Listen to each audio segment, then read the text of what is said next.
All right. Well, so up to this point in the book of Judges, we've been mostly recapping the end of Joshua's life and what followed right after that. And now we're getting into the cycles, which is the main theme of Judges, the cycles of apostasy and judgment and repentance. God allows the Israelites to be oppressed so that they will repent from what they're doing and turn back to God. So he uses the oppression to judge the Israelites into understanding what they're doing wrong and then stop doing it. So there's a lot of different judges in the book, but they all follow the same example. The first thing that happens is the nation of Israel falls into apostasy, which means that they stop serving God and start serving false gods. The Canaanite gods, Baal and Ashtaroth were main ones. So in these cycles, Israel will fall into apostasy and start serving other gods. And then God will allow them to be oppressed. His judgment on them is to allow different nations to oppress Israel. That's how he judges them. At some point during that oppression, the Israelites will cry out to God for help. They will say it's too much the way these other nations are treating us. They'll beg God to help them. And at some point, they will repent and God will raise up a judge to deliver them from their oppression. And the downside is the way every one of these cycles ends is the judge dies and then Israel falls back into apostasy. So we're going to start at Judges chapter 3, verse 7 first. And this is covering the first judge of Israel, Othniel. Verse 7, and the people of Israel did what was evil in the sight of the Lord. They forgot the Lord their God and served the Baals and the Asheroth. So those are Canaanite gods, but it's listed as plural, right? They served the Baals and the Ashtaroth or Asheroth. Both of those words are listed as plural, talking about obviously Baal. But the other one, there's a lot of pronunciations. One of the ways that is translated is Ishtar, which we might be familiar because we took that and now call it Easter. That is named after Ishtar, who is named after Asheroth. Do I think there's anything wrong with celebrating Easter? No. But that is where some of these names come from. It's just like our days of the week and months and stuff like that. They're all named after these pagan gods. Anyway, so the Baals and the Asheroth were the Canaanite gods. They're listed as plural. Why are they listed as plural? And it's because that they had so many idols in dedication to worship the false gods. Remember, these false gods are not like Yahweh. These false gods, they need to make carved images of, and then they pray to that carved image and hope that the God that represents will help them out in some way. So Moses and Joshua both warned the Israelites of doing this, of serving the Canaanite gods. And this is why the Israelites were told not to mix with the outside nations. And if they saw any of these idols or images, they were supposed to destroy them immediately. If we remember in Deuteronomy chapter 12, verse 3, it says, this is Moses' instructions. You will tear down their altars and dash in pieces their pillars and burn their Asherim with fire. The Asherim were the wooden representations for the Ashereth.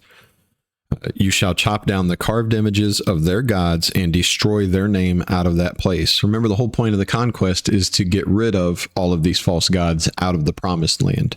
And now the Israelites are mixing with the Canaanites, and instead of getting rid of the false gods, they're actually starting to worship the false gods. We see it again in Exodus 34:13. They were told again, you shall tear down their altars and break their pillars and cut down their Asherim. But the people did evil in the sight of the Lord, it said. So verse 8, therefore the anger of the Lord was kindled against Israel, and he sold them into the hand of the, here we go, of the Cushan-Rishathaim, king of Mesopotamia. And the people of Israel served Cushan-Rishathaim 8 years.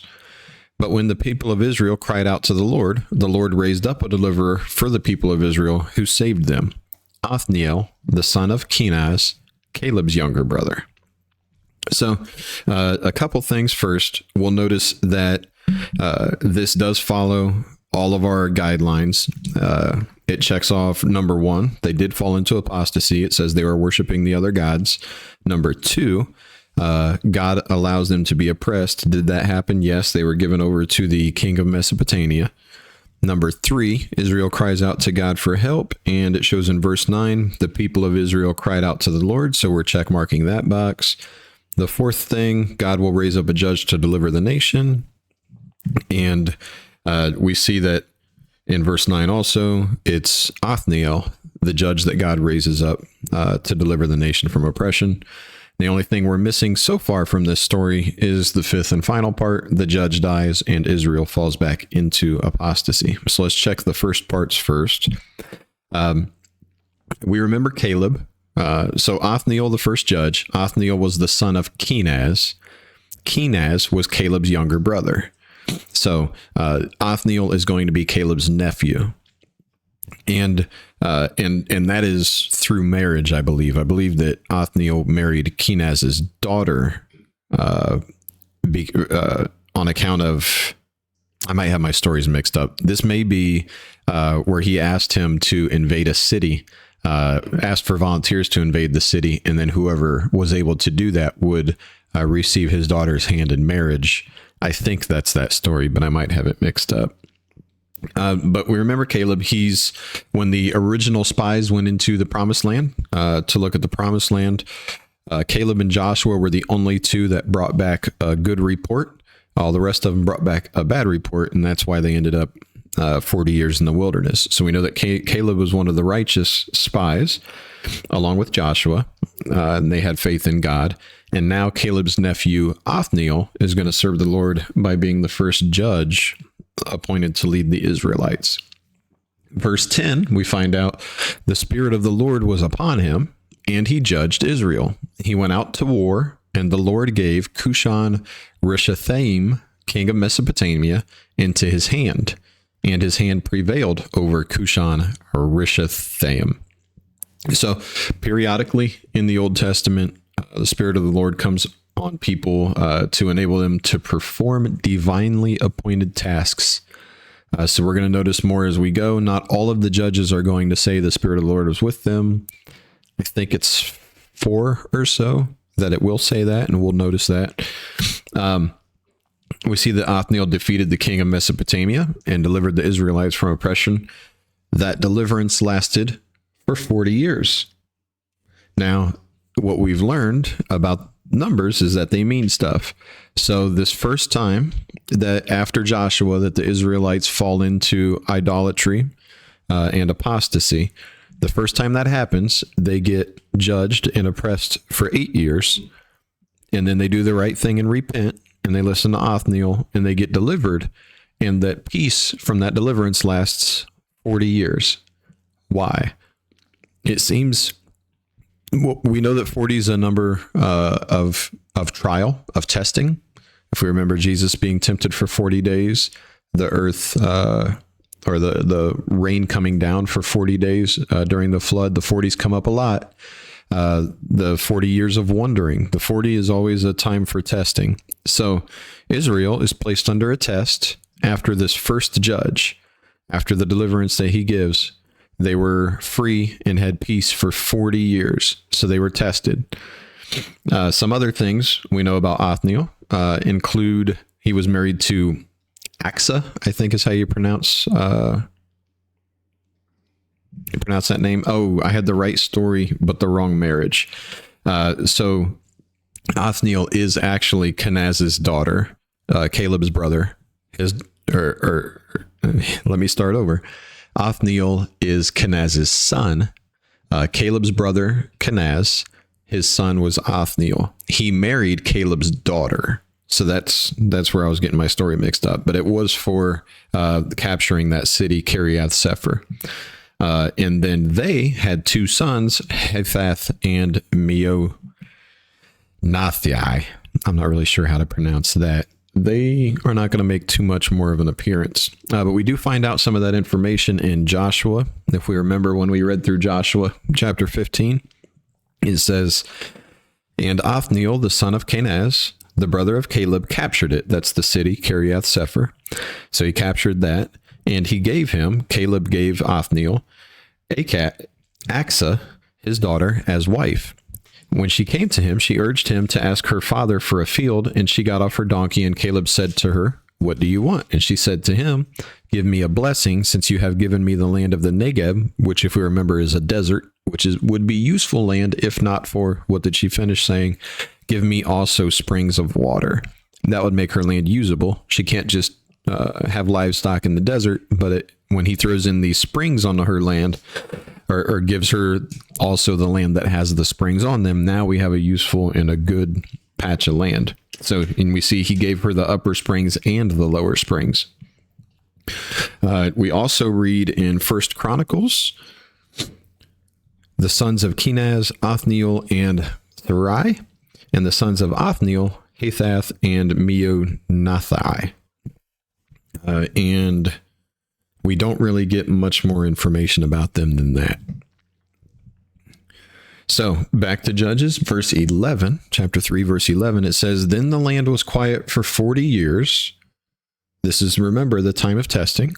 And Othniel, the son of Kenaz, died. Okay, so our first judge died, and that ends our 5-part cycle, right? That starts off with apostasy and ends with a judge dying. So Othniel ruled for the 40 years. They were faithful during those 40 years, but then he died. So we know specifically in this book of Judges what's going to happen next. We go to verse 12. Then the sons of Israel did again what was evil in the sight of Yahweh. Then the sons of Israel again did what was evil in the eyes of Yahweh. So Yahweh strengthened Eglon, the king of Moab, against Israel, because they had done what was evil in the eyes of Yahweh. And he gathered to himself the sons of Ammon and Amalek, and went out and struck Israel, and they possessed the city of palm trees. Okay, so like clockwork, a judge dies, and the people turn their back on God. So he allows them to be oppressed again. So we see pretty much as soon as Othniel died, and we'll find that with all the judges, as soon as he dies, the people are already like, okay, well, that was nice, and now we're going to go back to our old ways. As soon as he dies, they did what was evil in the eyes of Yahweh. They serve Ammon and Amalek. We can get into that. We remember where the Ammonites and Amalekites come from. And they will be lifelong generations across long conflict with the Israelites. So the 40 years of testing that they had, the 40 years of peace that they had under Othniel, that test, they failed, because as soon as the test was over, and it ended when Othniel died, the test ended, and the test would be, will you people be faithful after the judge is gone? And they were not. They failed the test. It says right there in verse 12 that, after Othniel died, they again did what was evil. We see Deuteronomy chapter 34. We know, let me go back. The Judges verse that we read, verse 13, it says, speaking of Eglon, the king of Moab, he went and struck Israel, and they possessed the city of palm trees. It doesn't say what that city is. It's just the city of palm trees. So what is the city of palm trees? That's where we go to Deuteronomy 34:3. We learn, in the Negev, in the plain, in the valley of Jericho, which is the city of palm trees, as far as Zoar. So what happened was Eglon, the king of Moab, attacked and struck Israel, and they possessed Jericho. They possessed the city of palm trees, which is Jericho. So they lost Jericho in this battle. And what happens when you lose possession of it to an invading king? Judges 3:14.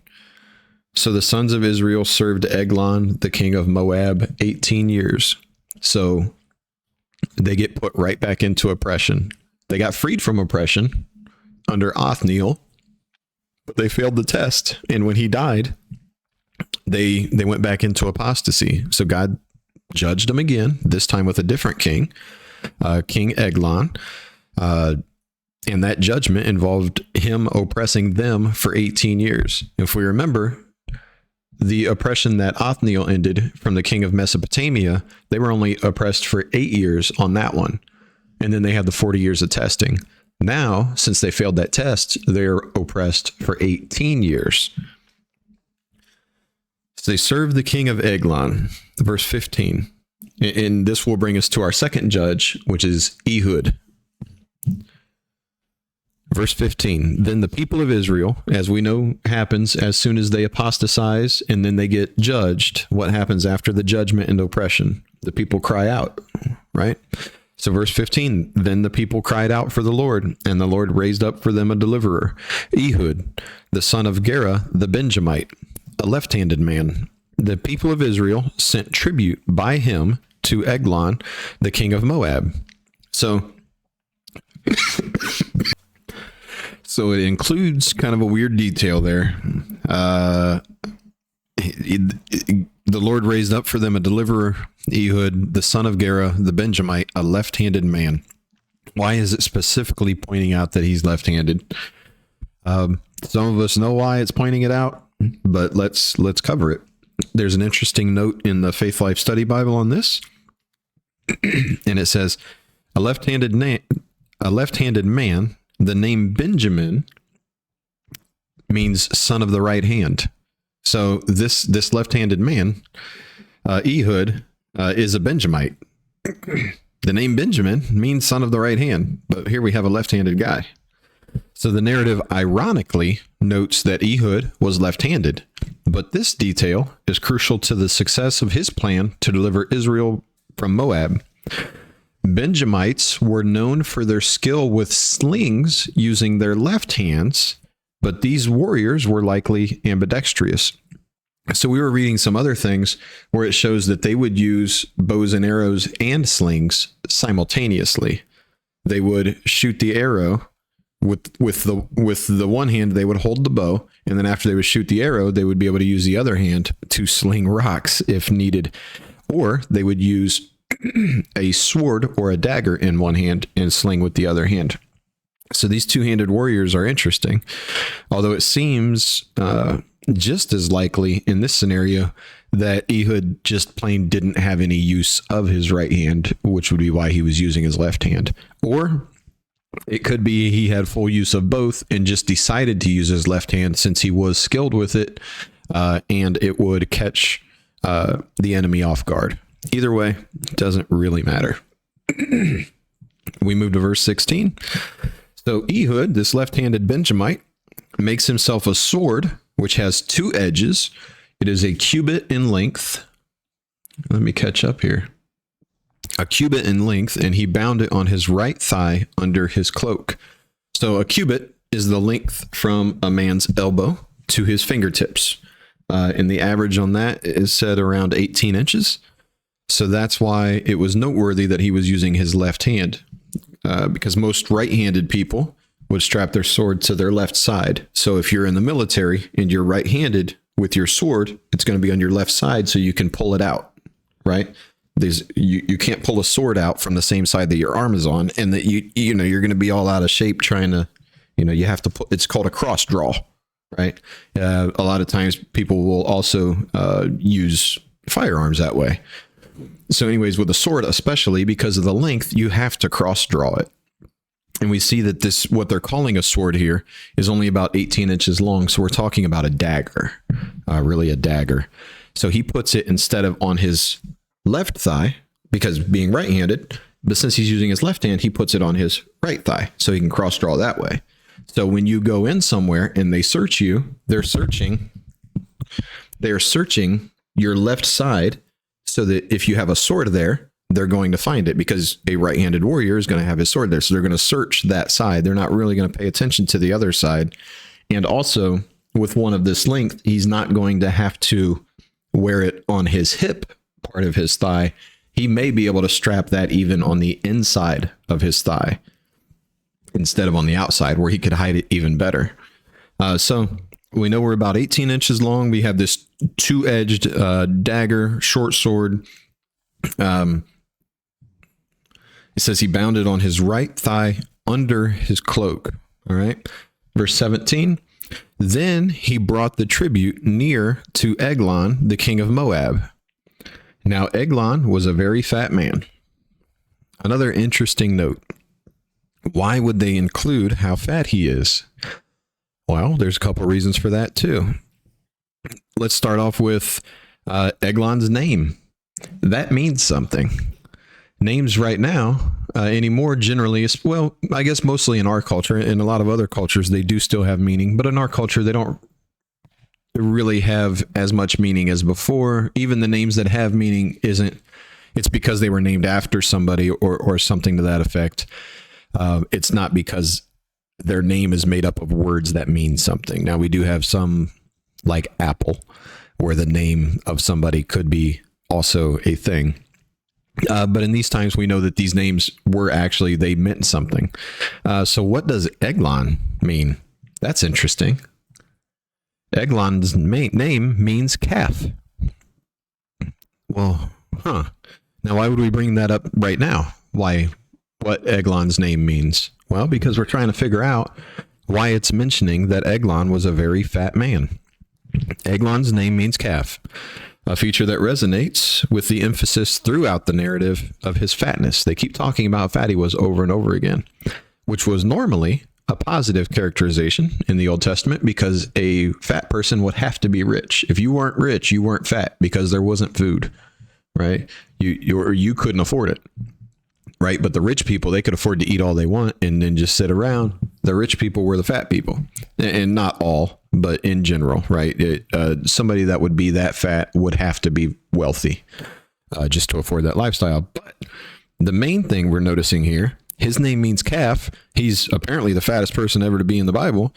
So what the CSB Study Bible notes here is, together with his name, it marks him out as the fattened calf, ripe for slaughter, which is interesting. His name means calf, a very fat man. And this is noted to us right before that fattened calf is slaughtered. We move on to verses 18 and 19. And it happened, when he had finished bringing the tribute near, that he sent away the people who had carried the tribute, right? So they're bringing the tribute so the Israelites still live in these oppressed cities, right? They're basically, I'll be very careful what we're saying. So it's still the Israelite land. They just have to pay basically the mafia boss to conduct their business there, right? They have to pay a tribute to the king. So they take the tribute from their land to this king, and then they go back, right? So that's what verse 18 is talking about. It happened when he finished bringing the tribute near. So if we remember where we started off, that he was the one chosen to deliver the tribute to the king, but obviously he himself didn't bring it all. He took a group of people to bring the tribute to the king. So after they bring the tribute, verse 19, they've delivered the tribute, they're coming back, but he himself turned back from the graven images which were at Gilgal and said, I have a secret message for you, O king. And the king said, keep silence. And all who stood by him left him. Let's stop there. So the sons of Israel sent Ehud to deliver the tribute to King Eglon. The tribute needs paid every year to keep the peace between whoever the oppressor and the oppressee is, right? That's what the tribute's for. If we're thinking of a mobster demanding a business in their territory to give a certain amount of money every week, every month, every year, whatever, periodically, to keep accidents from happening, right? We've seen these mob movies, right? And this is real stuff. So Ehud sends the tribute as would be expected. He sends the tribute to the king. But halfway through verse 19, we see something very interesting. He says he himself turned back from the graven images which were at Gilgal. What graven images are at Gilgal? None that we know of yet. Let's figure it out. So Gilgal was sacred to Israel, if we don't remember the name of it. It is the place where Joshua had his headquarters during the conquest, and it's where the 12 memorial stones were put. Remember when they crossed the sea the second time to come into the land, and they took the 12 stones from the riverbed? This is where they put those. Gilgal. So Gilgal is sacred to the Israelites at this time. It was the I don't know if you would consider it a capital, but it was the main city until the temple times, really. Where Jerusalem would take over. So this main headquarters for Joshua in the sacred city, what identifies it now is that it has graven images at Gilgal. They're measuring the borders of Gilgal. The border of it is marked by graven images to Canaanite gods. So that's how far they'd fallen into apostasy. And we're talking about Othniel just died, right? 18 years ago, Othniel just died.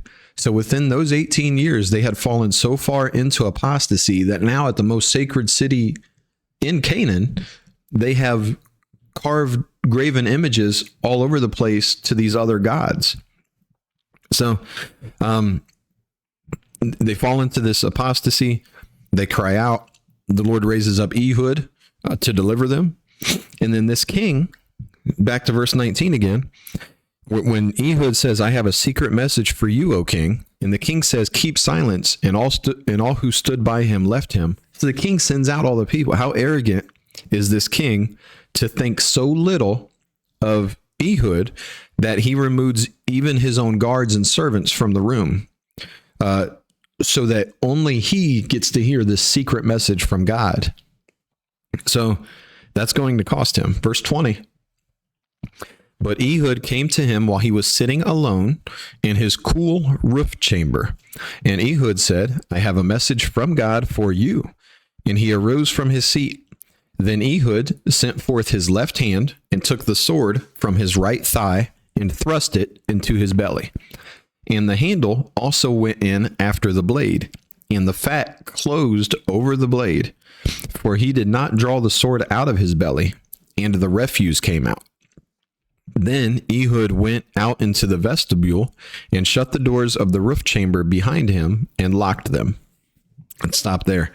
So another reason why Ehud used this short sword, short dagger, is because it was so short that it would hide itself. He wouldn't have to hide the murder weapon. So when he stabs the king, he drives the dagger all the way into him to the point that even the handle goes inside the king. Okay, all the way in. And he left the dagger there, it says. Verse 22, the handle also went in after the blade, and the fat closed over the blade, for he did not draw the sword out of his belly. He didn't draw it out. He left it in there. There's two reasons why that might be. The first one should be pretty obvious. It's going to be very hard to pull a sword or a dagger out when it's in so far that even the handle is in, right? It may still be possible, but it's going to be very hard to do. Very disgusting, although I imagine he didn't mind. But the second reason, and I think the main reason, if he takes the dagger back out, he's going to leave a trail of blood, and he's going to track that blood all over the place. And now we've got an obvious murder and a trail to find out who did it. So it seems likely that Ehud planned to leave the weapon there the whole time. So we also read in the next sentence that the refuse came out. And do I need to explain? Do you understand what that means? The poop came out of his belly. So that indicates that Ehud had obviously cut through the king's large intestine. But the question again, we're studying, right? So the question is why? Why is it telling us that? It has to be there for a reason. Why include the disgusting detail that the refuse came out? And it seems like there might be a couple different reasons. The first, it is a final act of humiliation, which was pretty common. Not this act, but a humiliating death is something to put on your worst enemy in these days. So a final act of humiliation, to record how this king died. Maybe that's why it's in there. Seems like maybe that could be a reason. It doesn't seem like the main reason. The second, which seems like more relevant for us right now, is it adds that detail because the smell of that would make the guards think that the king was relieving himself, which would cause a delay in their reaction to help him, or their reaction to chase Ehud. So one other thing we also note is how did, this isn't, he doesn't have a remote entry. So how did he lock the doors behind him? Right? We're in ancient times. Well, it says that he escaped out the vestibule. So he likely went in he did go in the main entrance to the king's upper chamber. And that would be the door that he would have locked behind him. And then he would have left out a window to escape to the vestibule. So that way the guards were still locked out the front and he escaped out the back. The vestibule is something like a porch. We move to verse 24. Now he went out. This is Ehud, went out. And his servants came in and looked. And behold, the doors of the roof chamber were locked. And they said, he is surely relieving himself in the cool room. Right? Now, it could be that they came to that conclusion just because the doors were locked. But it could be that there was also a smell that went along with that made them come to that conclusion. And that might be why we have that kind of that gross detail. Verse 25, then they waited until they were ashamed. But behold, he did not open the doors of the roof chamber. Therefore they took the key and opened them. And behold, their master had fallen to the floor dead. Now Ehud escaped while they were delaying, and he passed by the graven images and escaped to Seirah. So the delay with those guards to investigate is what let Ehud escape safely. Now Seirah, we don't know where that was, but we do know what Ehud did when he got there. Verse 27, and it happened when he had arrived that he blew the trumpet. You guys remember the trumpets? Now, you remember the shofar? Right? You remember that? So it happened when he had arrived that he blew the trumpet in the hill country of Ephraim, and the sons of Israel went down with him from the hill country, and he was in front of them, which means, he led them. So him blowing the trumpet would summon the people to revolt. This is the start of the holy war against the Moabites, and that's who was oppressing them. So just like Othniel led the revolt last time against the king of Mesopotamia, now we have Ehud leading the revolt this time against the Moabite king, because that's their current oppressor. Then he said to them, pursue them, for Yahweh has given your enemies, the Moabites, into your hands. So they went down after him and captured the fords of the Jordan opposite Moab and did not allow anyone to cross. And they struck down at that time about 10,000 Moabites, all robust and valiant men, and no one escaped. So surrounded by apostasy, right? Ehud is raised up in a wicked generation. He's raised up to deliver them. So he's surrounded by apostasy, and he does what's right in the sight of the Lord. And we remember seeing at the beginning of Othniel's story, the people did what was evil in the sight of the Lord. And remember the beginning of Ehud's story after Othniel died, the people did what was evil in the eyes of the Lord. Now we see Ehud does what is right in the sight of the Lord. He tells people that Yahweh has delivered them. It says in verse 28, even though it hasn't happened yet, remember the already not yet that keeps happening over and over. Pursue them, for Yahweh has given your enemies into your hands, right? The fight didn't happen yet, but he's saying it's already decided, so go do it. So this ends.